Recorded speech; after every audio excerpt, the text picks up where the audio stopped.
There are legends. And then there is Anderson the Spider Silva. Like Anderson Silva when he was like 30 to 32. Woo! Going. We honestly need to start talking again about this guy as the GOAT. This is a story about a man who bent the rules of the sport to his will. A fighter who reigned supreme for over 6 years. The Spider held on to the UFC Middleweight Championship for a staggering 2,457 days. That's over 6.5 years. Born in São Paulo, Brazil in 1975. Anderson Silva fought his way out of poverty, defying all expectations. He grew up with his aunt and uncle in Curitiba. His uncle was a cop, and you might think that's what sparked his fighting career. But nah, while other kids were playing soccer, Silva was in the streets learning Jiu-Jitsu. This wasn't just some after-school activity. This was his calling. But for Silva, Jiu-Jitsu wasn't enough. He was like a martial arts vacuum, sucking up every style he could find. Taekwondo? Check. Capoeira? You know it. If you've seen the movie Only the Strong, you've got a glimpse of what this kid was becoming. A human weapon. And the dude still wasn't done. He added Muay Thai to his arsenal, one of the most brutal martial arts on the planet. Seriously, imagine being a bully in Silva's school thinking he looks like an easy target. That kid's gonna get his butt kicked 6 ways to Sunday. So Silva takes these deadly skills to the welterweight division. 1997, he makes his pro debut. 3 years later, he suffers a setback, loses by decision. But did he quit? What do you think? He goes on a 9-fight winning streak, 6 of them by TKO or submission. This is just the opening act, people. His first big win comes in Japan, 2001. He takes on Hayato Sakurai, the Shooto champion, a guy who had never lost. And Silva? He not only beats him, he takes his belt. The MMA world was shook. They weren't just shocked he won. They were shocked someone finally beat Sakurai, and it was this guy. 2002, Silva's supposed to fight Matt Hughes in the UFC. Instead, he jumped ship to Pride, the wildest MMA promotion on the planet. First fight in Pride, he destroys Alex Stiebling with a kick that slices him open. Next, he wins a decision against Alexander Otsuka.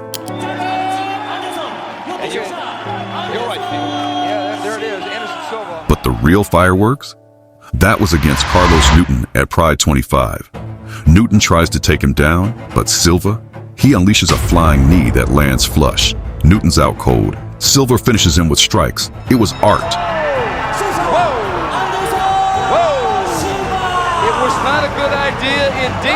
But then, something insane happens. He faces Daiju Takase, a huge underdog at Pride 26. And Takase, he submits Silva with a triangle choke in the first round. The arm over to the other side. Yeah. Takase should break. Anderson's gonna get out. He's down! Whoa! It was an upset of epic proportions. Silva was crushed. He was lost, demotivated. He even thought about quitting the whole damn sport. But then the legend, Antonio Rodrigo Nogueira, he sees something in Silva. He gives him the ultimate pep talk, convinces him to keep going. So the first time I saw his fights in Brazil, I became a fan because I never see nobody fight like that. I was like, that kid is gonna be world champ for sure, you know. And I was like a big fan of his style, you know, cool guy. Good fighter, you know, and never be cocky and snobby with nobody, always be nice with all the fans. So I like his style. We talk, you know, like, hey, how you doing? But, you know, no much, wasn't tight friend, just respect, you know, and talk. But a lot of respect for us. And Silva, he makes some big changes. He leaves his old gym, joins Nogueira at Brazilian top team, starts fighting all over the world. And slowly, surely, he gets his mojo back. 2004, he dominates Jeremy Horn. 왼손 30초 남았습니다. 바디킥 쓰러지고 있는 제레미 혼. 앤더슨 실바가 시종일관 경기를 잘. Then he goes to Cage Rage, beats Lee Murray. He heads back to Pride, faces Ryo Chonan on New Year's Eve. But Chonan pulls off a miracle, catching Silva with a flying scissor heel hook. Right leg inside out. Take away the lead. Oh, look at this! Whoa, this is good! Unbelievable! It was insane, and it was a loss. Pride cuts him after that. But does Silva give up? You already know the answer. He keeps grinding, defends his Cage Rage title, fights anyone anywhere. He's supposed to fight Matt Lindland, but Lindland ducks him, goes to fight someone else. So Silva defends his title against Tony Franklin and knocks him out with a reverse elbow.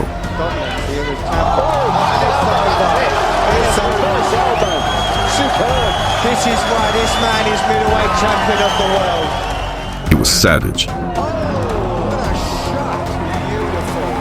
He goes to Hawaii, fights in Rumble on the Rock, faces Yushin Okami.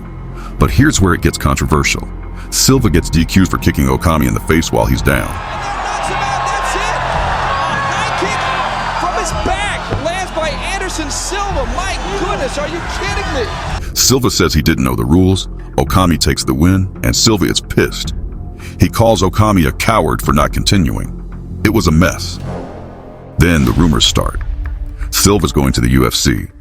The MMA world holds its breath. April 2006, it's official.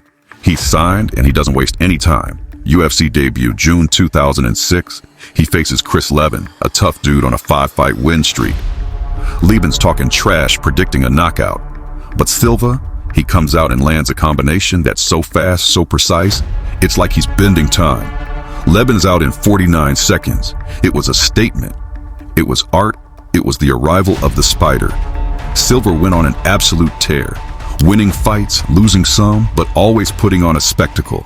He was scheduled to hang up the gloves, but the Octagon kept calling him back. Then came Chris Weidman at UFC 162. Everyone thought it was going to be another highlight reel win for the Spider. He started showboating, hands down, taunting Weidman. Then, boom, Weidman lands a bomb in the second round, and it was over. Anderson. Oh, he got hit. Looking to finish it. Hit it. It's all over. Goodness. The longest title reign in UFC history gone just like that. Rematch at UFC 168, Weidman is dominating. Looking to finish the fight. Can he do it again? Or can Anderson survive? Then the most gruesome injury in UFC history. Silva throws a leg kick, Weidman checks it, and Silva's leg snaps in half. It was horrific. Oh, nice. Oh, no. He hurt himself. He hurt his leg. And then it's all over. You think that's it, right? Game over. But if you think that, you don't know Anderson Silva. July 2014, the UFC announces his return. He signs a new 15-fight contract. He's coaching on The Ultimate Fighter. But then, bam, failed drug test, steroids. Anderson Silva tested positive in his post-fight PED drug test. He will now go before the Nevada State Athletic Commission to plead his case. He gets pulled from the show. He comes back, fights Nick Diaz, wins. But then, more failed tests. The plot thickens. His team blames it on a tainted sex supplement. The commission doesn't buy it. He gets suspended, fined a huge chunk of his purse. He comes back after the suspension, has some wars, wins some, loses some. The flying knee against Bisping that should have ended the fight. The loss to Cormier. The win over Brunson. The epic battle with Adesanya. He was still putting on a show. But then 2 more losses, and finally he was hinting at retirement. The UFC releases him. It felt like the end of an era. Then at UFC 300, they announce his fight with Chael Sonnen is going into the Hall of Fame. And guess who's there to accept it? Chael Sonnen himself. The irony was thick. So there you have it, Anderson Silva. A man who moved like he was in the Matrix. A fighter who could knock you out with any limb, from any angle. A legend who redefined the sport, but also a fighter with controversies, with late career struggles. A fighter who ultimately couldn't escape the ravages of time. He made us all imagine being the greatest. His career was a roller coaster. So, how good was Anderson the Spider Silva? Really? Was he the GOAT, or was he a product of the perfect storm, a fighter whose flaws were exposed when the game caught up to him? You tell me, what's your favorite Silva moment? Let me know in the comments. And if you like this video, hit that like button, subscribe, and stay tuned for more How Good Were They Actually videos.